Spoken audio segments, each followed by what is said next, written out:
Have you ever held on to resentment for so long that it became a part of your identity? Have you ever felt that someone else's wrongdoing deserved to be remembered, revisited, and never forgiven? Welcome back to the channel. I appreciate you showing up today because the topic we're about to explore cuts deep into our hearts, into the quiet corners we often hide from ourselves: grudges, resentment, and the stories we keep about the people who have wronged us. Today, we'll explore the psychology of holding grudges and how truly wise people see conflict. We'll ask, what do they remember? Why do they seem so at peace, even when others treat them unfairly? Could it be that the wisest among us don't carry memories of harm, but instead store the goodness in others? This conversation might challenge some beliefs you've held for years, but if you stay open, you may discover something that lifts a weight you've carried far too long. Let us begin with the story of two monks.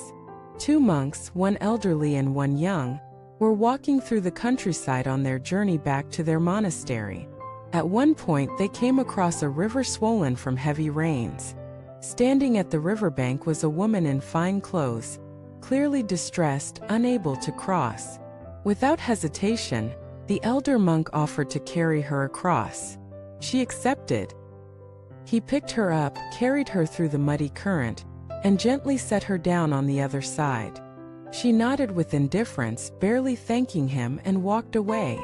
The younger monk stayed silent until hours later when he finally burst out, "I can't believe you touched that woman.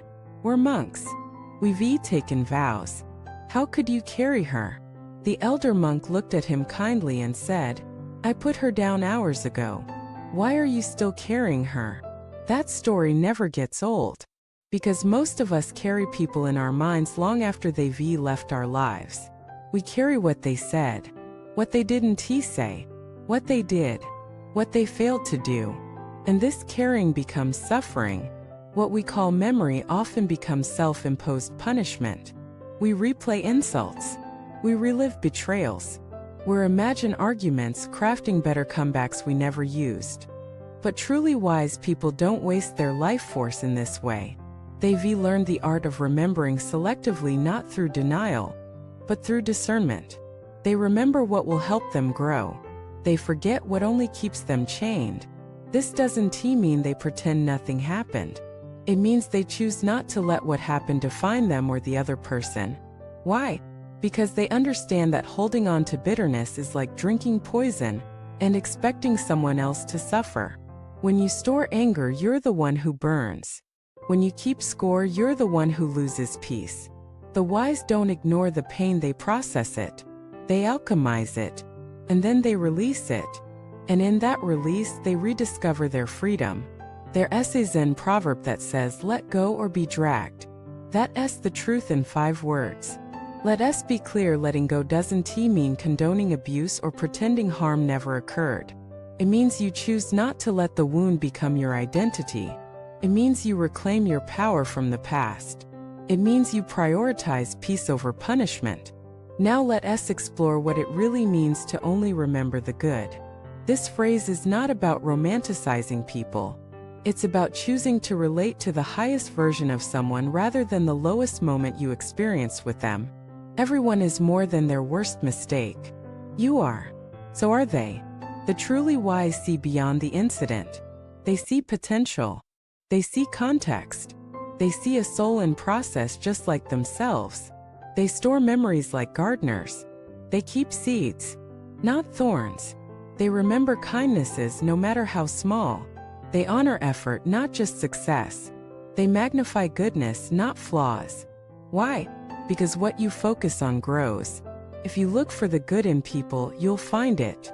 If you look for reasons to stay angry, you'll find those too. The question is, what kind of life do you want to build? A life filled with reasons to be bitter, or a life nourished by moments of grace? Let me tell you about an old woman named Elsie. She lived through war, poverty, loss. But every time someone asked her about her past, she told a story about human kindness. When her home was bombed, she remembered the neighbor who offered soup. When her son died, she remembered the friend who sat in silence with her. When her husband left, She remembered the love they once shared. Someone once asked her, "Why do you never talk about the worst parts?" She said, "They already took enough from me. I won't let them take my joy too." That's not naivete. That's wisdom. She had learned the power of inner curation. You get to decide what stays in your heart.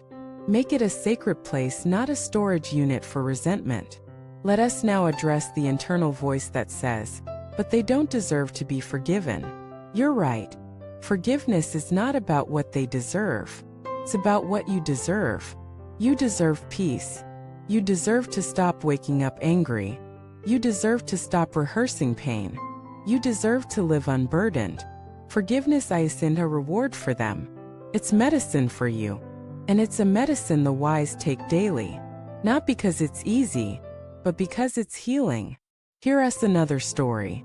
A man spent 20 years hating his brother for a family betrayal. When the brother passed away suddenly, the man was haunted not by the betrayal but by the decades he had wasted holding a grudge. He said, "I thought my anger was protecting me, but it was only building a wall around my heart." After that, he began reaching out to everyone he had once distanced himself from. He said, "I may not forget what they did, but I will no longer let it define who I become." This is the choice we all face. You can become bitter, or you can become free. You can carry the story, or you can write a new one. So here's the invitation. Choose freedom. Choose to remember love more than loss. Choose to remember effort more than error. Choose to remember the soul of the person, not just the slip. When someone wrongs you, pause and ask, is this who they really are? Or is this just a moment of their pain expressing itself? Then ask, do I want to let this moment define our entire story? You are not obligated to keep people in your life who repeatedly hurt you, but you are invited to release them with peace, to bless them silently, to wish them healing, not for their sake, but for your own evolution. Because in the end, it is not the memory of pain that makes us wise. It is the decision to transform pain into compassion, and the courage to keep our hearts open even when it would be easier to close. Thank you for joining me today. In our next part, we'll look deeper into how holding grudges affects your health, relationships, and even your spiritual potential. Please stay with me. And if this message resonated with you, leave a comment. What are you ready to release? Whose goodness are you ready to remember? And don't forget to like, subscribe, and share this message with someone carrying a weight they no longer need. Thank you for watching this video.